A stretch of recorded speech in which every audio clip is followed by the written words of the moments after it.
안녕하세요. 기분 좋은 정코치입니다. 제가 오늘 여러분과 함께 나누고 싶은 이야기는 여자들의 식생활, 이 주제로 얘기를 해볼게요.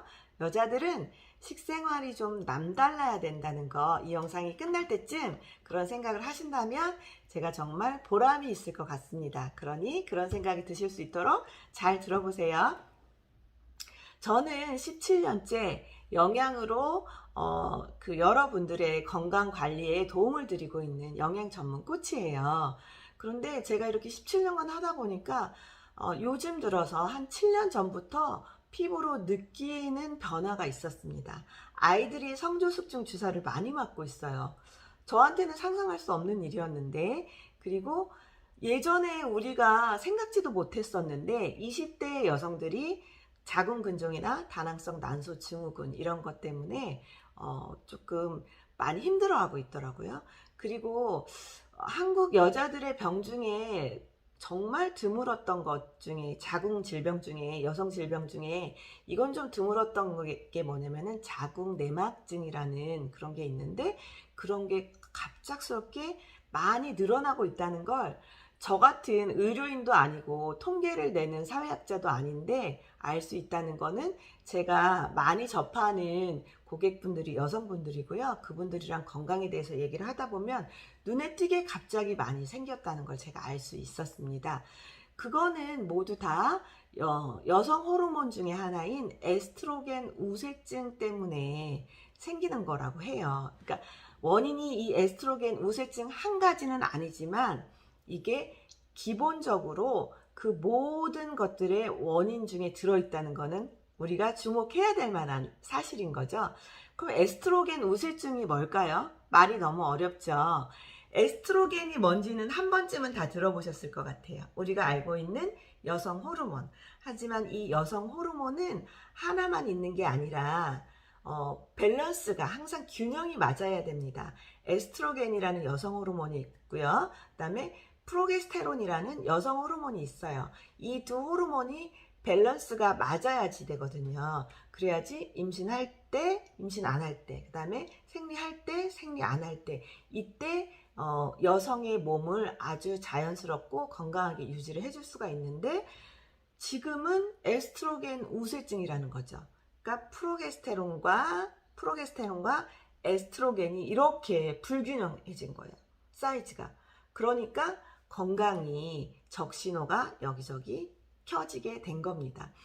그러면 왜 이런 일이 일어나게 된 걸까요? 이제 첫 번째 이유는 이 호르몬을 만드는 곳이, 프로게스테론은 난소 한 군데서만 딱 만든다고 해요. 그런데 에스트로겐은 여기저기서 많이 만들 수가 있는 거예요.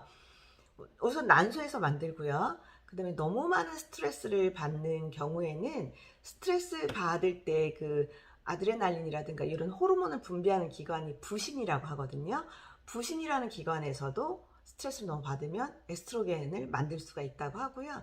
그 다음에 이제 지방은 그냥 그 기름 덩어리인 것뿐만이 아니라 지방에서 염증 물질이나 에스트로겐 같은 거를 만들어내거든요.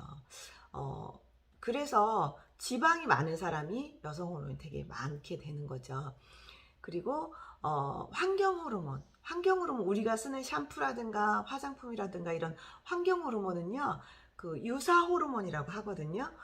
호르몬이 아닌데, 내 몸에 필요해서 내 몸이 스스로 만들어낸 호르몬이 아닌데, 먹었을 때 내가 여성 호르몬이야 이러면서 자기가 막 여성 호르몬인 척 하는 거예요. 그러다 보면 몸이 신호 체계가 교란이 오면서 뒤죽박죽 되는 거죠. 교통사고가 엄청 일어나게 되는 거예요.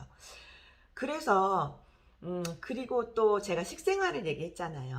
그 식생활 중에 중요한 것 중에 하나가 인슐린 저항성이라는 거예요. 이 인슐린 저항성은 또 비만과 연결이 됩니다. 다 모든 게 연결이 됐는데, 이런 것들로 인해서 인슐린 저항성이 생기면 또 에스트로겐 우슬증이 될 수밖에 없는 게, 인슐린이라는 호르몬은 우리가 이제 당을 조절하는 좋은 호르몬으로 알고 있잖아요. 그래서 인슐린이 부족하면 이제 환자들은 인슐린 주사도 맞고 이러는데, 사실은 인슐린 호르몬의 세컨드 네임이 있어요. 그 다른 이름을 뭐라고 하냐면 지방 저장 호르몬이라고 하거든요. 왜 그러냐? 혈당을 조절하는 좋은 호르몬인 게 맞긴 한데요. 이 혈당을 조절하기 위해서 포도당을 다 체포해가지고 마지막으로 하는 일이 뭐냐면 지방으로 저장하는 일이 바로 인슐린이에요. 그래서 인슐린이 자꾸 지방을 저장을 하다 보면 비만이 생기게 되겠죠. 그런데 이런 인슐린 저항성이 식생활과 무슨 상관이 있을까요? 많이 먹지 않더라도 어떤 걸 먹느냐에 따라서 인슐린 저항성이 많아질 수가 있는 그런 식품이 있거든요.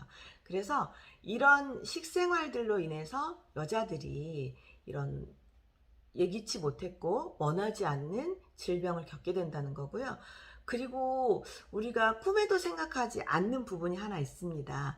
자가면역 질환이라는 게 있는데요. 자가면역 질환이라는 거는 내 몸에 이제 교통신호가 무너지면서 그 교란으로 인해서 내 몸이 스스로를 지켜야 되는데 이게 내 몸인 줄 모르고 밖에서 온 나쁜 균인 줄 알고 내 몸이 내 몸을 공격하는 거예요. 면역 체계가 그렇게 자가 면역이 질환이 생긴 거. 그런 질병들이 굉장히 많거든요. 저는 섬유근통이라는 그런 자가 면역 질환을 20대 때 이제 와서 지금도 관리를 하고 있는 중이고요. 류마티스성이라든가 아니면 뭐 크론병이라든가 장에 있는 여러 가지 면역성 질환들 이런 것들이 아토피도 마찬가지로 자가 면역 질환이죠. 이런 자가 면역 질환들을 20대, 30대의 젊은 여성들한테 굉장히 치중이 되어 있다는 겁니다. 대부분의 자가 면역 질환이 그 이유가 바로 여성 호르몬 불균형에서 오기 때문이라고 해요. 자, 그러면 이런 식생활들이 어떤 식생활을 말하는 걸까요? 여자들은 생리하면 뭐라고 해요? 단계 땡겨. 난 오늘 파스타 먹을 거야. 나 초콜릿 먹어야지. 이런 말 한 번쯤 해보셨을 것 같아요. 그리고 또 유난히 그 달콤한 그 후식, 디저트 이런 거 남자들보다 여자가 더 좋아하죠. 브런치 카페에 가서 먹는 면이라든가 이런 것들 여자가 더 많이 먹게 되는데 사실은 그 반대로 먹어야 된다는 거죠. 지금 제가 말씀드린 식품들 한번 나열해 볼게요. 면 종류 있었죠. 그 다음에 디저트 종류, 설탕과 밀가루의 혼합이죠. 그 다음에 이제 달달한 그 라떼라든가 이런 음료수 같은 거, 거기에 액상과당은 정말 치명적인 당이거든요. 혈당을 갑자기 너무나 높이 올리는 그 당의 하나가 액상과당인데 거의 모든 음료에 액상과당이 많이 들어있습니다. 건강할 거라고 생각하고 먹는 무슨 뭐 청 이런 종류 있죠. 그 다음에 꿀, 이런 거 효소, 청이라고 안 하고 또 효소라고 하면서 굉장히 우리 몸을 건강하게 해줄 거라고 생각하는 그런 것들이 사실은 액상과당과 다를 게 없습니다. 그래서 몸에 들어가면 혈액 속에서 설탕처럼 포도당이 되는 거예요. 순식간에 포도당이 되면 혈당이 갑자기 확 올라가면서 혈당은 양이 아니라 속도거든요. 혈액 속에 당이 지나가는 속도가 너무 쌩쌩 지나가면 혈관에 상처를 입히고 우리 몸에 굉장히 나쁜 그런 신호들이 유지가 되기 때문에 그때 인슐린이 막 나와서 당이 몸에서 쓰기도 전에 에너지로 쓰기도 전에 다 잡아다가 지방으로 저장하는 역할을 해요. 그런데 하루에 한 번씩 혹시 빵 드시나요? 빵도 마찬가지예요. 설탕과 비슷한 음식, 그 피 속에 들어가면 설탕과 비슷한 게 되는 음식들이 쌀밥 있죠. 그 다음에 빵 있죠. 바게트 빵도 마찬가지예요. 달지 않지만 설탕과 똑같거든요. 그 다음에 모든 면이라든가 과자라든가 치킨은 단백질이라고 제발 우기지 마세요. 고기 빼고 그 다음에 튀김옷 빼고 이렇게 해보면 튀김옷이 더 많아요. 그리고 특히 양념치킨 드시는 분들 거기에 물엿 덩어리거든요. 끈적거려서 흐르지도 않고 이렇게 뚝뚝 떨어지는 그 양념들 그 물엿 덩어리거든요. 그런 것들을 과연 일주일에 몇 번 먹고 있는지 생각해 본다면 아이들이요 때로는 뭐 한 달, 두 달 돼서 어린이집을 가기도 하지만 3살 정도 되면 엄마랑 같이 집에 있어도 뭐 이제 사회성을 기른다 뭐 이런 여러 가지 이유로 어린이집을 가게 되잖아요. 초등학생들이 학교 끝나면 태권도 가고 피아노 가고 어디 가고 이런 학원들 많이 가잖아요. 그곳에서 저희 아이도 이제 우리 막둥이도 초등학교 3학년인데 유치원 때부터 어린이집 때부터 가면 잘했다고, 착하다고, 뭐 친구랑 뭐 재밌게 놀았다고 늘 사탕이라든가 뭐 이렇게 막대 사탕 아니면은 뭐 젤리 같은 거를 받게 되거든요. 이런 것들을 먹다 보면 굉장히 높은 혈당을 만들 수밖에 없는 그런 식품을 먹게 되는 거고요. 그러다 보면 이것들이 갑자기 혈당을 확 올리기 때문에 이걸 먹고 우리 몸이 쓰고 키도 크고 뭐 에너지로도 쓰이고 이렇게 하는 게 아니라 얼른 잡아다가 혈관을 망가뜨리기 전에 얼른 잡아다가 지방으로 저장을 하게 되죠. 지방으로 저장을 하게 되면 이 지방에서 뭘 만든다고 그랬어요? 에스트로겐을 만들 수가 있다고 했죠.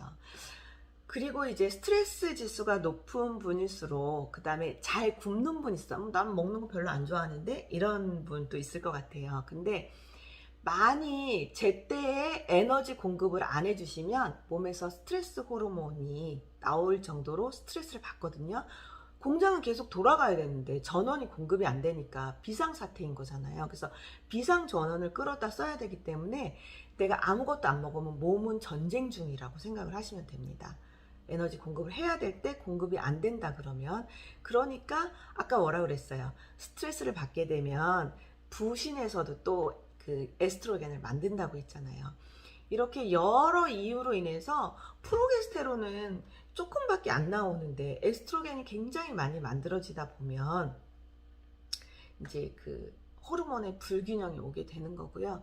그래서 아이들이 원래 이 주사 안 맞고 때가 돼서 한 13살 정도 됐을 때 생리를 하고 그때까지 제대로 크고 이런 것들이 정상적으로 돼야 되는데 그게 안 되니까 주사를 맞게 되는 거죠. 근데 재작년에 제가 받았던 고객 중에 하나는 초등학교 4학년 어린이 고객이었는데 그 이유가 뭐였냐면요. 이 아이가 성조숙증 주사를 맞으러 이제 병원을 다니는데 계속 살이 찌니까 의사 선생님이 저녁을 굶긴 다음에 오라고 했다는 거예요. 살이 찌면 이 주사를 맞아도 소용이 없다고 했다는 거예요. 여러분 혹시 의문이 풀리셨나요? 맞아요. 성조숙증 주사는 정말 이 조금이라도 생리를 늦추기 위한 거잖아요. 에스트로겐이 좀 많이 만들어지지 않도록. 그런데 비만하면 지방 세포에서 에스트로겐을 계속 만드니까 내장 지방이 생기고 체지방이 많이 생기고 이러면 주사를 맞아봤자 소용이 없게 되는 거죠. 그래서 식생활이 너무 중요해요. 그래서 내가 지금 어떤 주사를 맞고 어떤 치료를 받고 어떤 질병을 치료하는 것보다 더 중요한 거는 그런 원인이 되는 행동을 멈춰야 된다는 거예요. 그런 원인이 되는 행동은 내가 먹는 음식, 식생활 습관이 너무너무 중요해요. 습관이라는 거는 뭐예요? 매일매일 한다는 뜻이고요. 내가 의식해서 하는 게 아니라 무의식 중에도 한다는 뜻이에요. 내가 습관적으로 뭘 먹는지, 매일 뭘 먹는지, 먹는 걸 선택할 때마다 어떤 메뉴를 선택하는지 한번 여러분 생각해 보셔야 될 일입니다. 꼭 내가 아니어도 내 자식이 겪을 수 있는 엄청난 불행이 식습관 때문일 수 있다는 거예요. 그리고 이제 그러면 고기만 먹으면 되냐? 이제 그 여자들이 쓰는 고기 말씀드리기 전에 여자들이 쓰는 화장품이라든가 뭐 샴푸 이런 것도 머리가 기니까 많이 쓰잖아요. 그리고 이제 향 이런 게 굉장히 중요시하니까 굉장히 자주 사용하고 그다음에 뭐 그 화장품에 쓰이는 거 그다음에 이제 특히 요즘에 네일 많이 바르시죠. 네일에 들어가는 이런 것들이 다 석유화학 물질이란 말이에요. 그래서 이런 것들 그다음에 약 있죠. 항생제 같은 거. 항생제는 뭡니까? 화학약품이잖아요, 사실. 뭐 그 제초제나 농약은 풀을 죽이는 거고 뭐 균을 죽이는 거긴 하지만 사실은 약도 우리 몸속에 들어가서 나쁜 균을 죽이는 거긴 한데 나쁜 균만 죽이지는 못하거든요. 그러니까 이런 항생제 같은 것들. 근데 항생제나 이 여성 호르몬이 많이 들어있는 먹거리는 우유하고요, 고기예요. 축산업의 지구상의 4분의 3의 그 생산되는 75%의 항생제가 그 우리가 기르는 가축에게 먹인다고 하거든요. 그 가축을 누가 먹어요? 우리가 먹잖아요. 그러니까 우리가 항생제 만들어서 우리가 먹고 있죠. 그 다음에 이제 예뻐지려고 아름다워 보이려고 그렇게 사용하는 그런 화장품이라든가 세제라든가 그 다음에 손톱에 바르는 거, 이런 석유화학 물질들이 내 몸의 환경 호르몬으로 쌓이게 되는 거예요. 그리고 또 아이들도 마찬가지고 어른들도 마찬가지고 주로 이제 배달시켜 먹거나 봉지에 들어있는 거, 그 다음에 이제 플라스틱에 이렇게 그 용기에 쌓여있는 거, 그런 것들을 먹게 되니까 이런 것들은 특히나 어떻게 돼요? 전자레인지에 데펴 먹잖아요. 그런데 이 플라스틱 용기들이 전자레인지를 만나서 열이 가해질 때 완전 많이 녹아서 나오게 되거든요. 그 환경 호르몬이. 그래서 그 다음에 이제 향기가 나게 하는 것들, 이런 것들도 굉장히 많이 그 환경 호르몬이 돼서 우리 몸속에 유사 호르몬으로 들어가게 된다는 거죠. 그래서 어쩔 수 없다면, 배달 음식을 시켜서 먹는데 어쩔 수 없다면 전자레인지에 그 용기 그대로 데피지 마시라는 거예요. 유리 용기를 사용해서 데펴주시라는 거고요. 될 수 있으면 데필 때 전자레인지보다는 불에 이렇게 우리 그 제대로 된 식기나 조리 용구를 사용해서 하시는 게 좋다는 겁니다. 그리고 그 고기도, 고기나 우유가 좋은 거니까 너무 이게 단백질이고 우유는 키를 크게 하고 하는 거니까, 그래서 좋으니까 먹어야 돼 이러면서 너무 전략적으로 집중적으로 먹지는 마시라는 거예요. 그래서 균형 잡힌 영양, 균형 잡힌 식생활이 중요합니다. 우리 전통적인 식단이 정말 좋아요. 밥에 채소 반찬이 많이 있고요. 그 다음에 이제 고기는 그 양념이 많이 된 불고기보다는 사실, 그리고 막 이렇게 그 구워 먹는 것보다는 이제 물에 삶아서 먹거나 뭐 쪄서 먹거나 이런 식으로 먹는 게 좋고요. 훈제보다는 그냥 생고기 먹는 게 그나마 좀 낫다고. 그래서 내가 나는 내 건강을 위해서 조금씩 습관을 바꿔봐야 되겠다는 생각이 없이 이렇게 먹으라고 하면은 도대체 살라는 거야 말라는 거야, 이런 좀 반발심이 들 수도 있어요. 하지만 내가 내 손으로 하는 그런 작은 습관들이 내 몸을 망가뜨리고 있고 내 자식의 미래를 망가뜨리고 있다는 인식이 생긴다면 한 가지씩은 바꿔볼 수 있을 거라고 생각을 합니다. 그래서 너무 외식하지 마시고요. 너무 면에 치중하지 마시고, 면도 먹고 빵도 먹고 과자도 먹고 아이스크림도 먹고 음료수도 먹고, 이거 다 하실 거예요, 하루에? 만약에 이거 다 하고 계신다면 줄이세요. 2개만 하고 있다면 1개만 하시고요. 매일 하고 계신다면 격일로 하시고, 일주일에 3번 정도 하신다면 일주일에 1번으로 줄이시고, 이런 노력들이 정말 나의 몸을 제대로 만드는 거라고 여러분들 아셨으면 좋겠다는 저희 간절한 마음이 있습니다. 그래서 아까 말씀드린 것처럼 습관은 매일 하는 거잖아요. 그리고 내가 의식하지 않아도 그냥 자동으로 나오는 행동이잖아요. 그러니까 식습관은 너무너무 중요합니다. 내가 매일 먹는 거는요, 내 몸이 되고요. 그 먹는 거를 통해서 내 몸이 내 건강과 같은 거라고 생각하시면 되고요. 내가 어떻게 앉아 있는지, 어떻게 서 있는지, 어떤 자세를 취하고 있는지는 내 체형이 됩니다. 그리고 내가 이런 얘기를 들었을 때, 그럼 난 어떻게 해봐야 되겠다. 그럼 한 가지는 좀 바꿔봐야 되겠다. 왜 저런 말을 해? 너무 스트레스 받는다. 다르죠. 같은 얘기를 들었는데. 그런데 모든 이런 그 현상에 대한, 사건에 대한 반응, 그걸 삶의 태도라고 하거든요. 태도는 내 인생이 된다고 했습니다. 여러분들은 어떤 습관으로, 어떤 태도로, 어떤 자세로 나를 만들 건가요? 지금의 나는, 지금까지 내가 먹었던 것, 지금까지 내가 취했던 자세, 지금까지 내가 대해왔던 태도, 이런 걸로 지금의 나가 만들어진 거거든요. 근데 기쁜 소식이 있어요. 미래의 나는 지금부터 내가 먹는 거, 지금부터 내가 갖추는 자세, 그리고 내가 인생을 대하는 태도를 통해서 정말로 아름답고 행복한, 진짜 건강한, 당당한 그런 사람을 만들 수가 있다는 겁니다. 여자들은 어떤 식생활을 해야 될까요? 여자들이 정말 건강해야 돼요. 그래야 건강한 아이도 낳고요. 그 다음에 가족의 건강을 책임질 수가 있습니다. 식습관, 제가 뭐 이렇게 드세요, 이렇게 할 수는 없어요. 할 수는 없지만 내가 어떤 걸 먹는지 한번 적어보세요. 내가 어떤 걸 먹는지 다 알고 드시지는 못하거든요. 내가 이런 걸 먹었어? 때로는 이런 말씀을 하시는 분들도 계세요. 어떤 걸 먹는지 적어보시고요. 그리고 오늘 정코치가 얘기했던 것 중에서 그러면 내가 횟수를 좀 줄여봐야 되겠구나. 아니면 내가 좀 종류를 줄여봐야 되겠구나. 이렇게 바꿀 수 있는 게 뭐가 있는지 난 한 개를 바꿔봐야 되겠다. 난 두 가지를 바꿔봐야 되겠다. 이렇게 바꾸시고요. 이렇게 하지 말아야 될 걸 안 하는 거 굉장히 중요합니다. 그리고 또 한 가지는 우리가 그렇다고 해서 다 산속에 들어가서 자연인으로 살 수는 없으니까 이런 것들을 매일매일 접할 수밖에 없잖아요.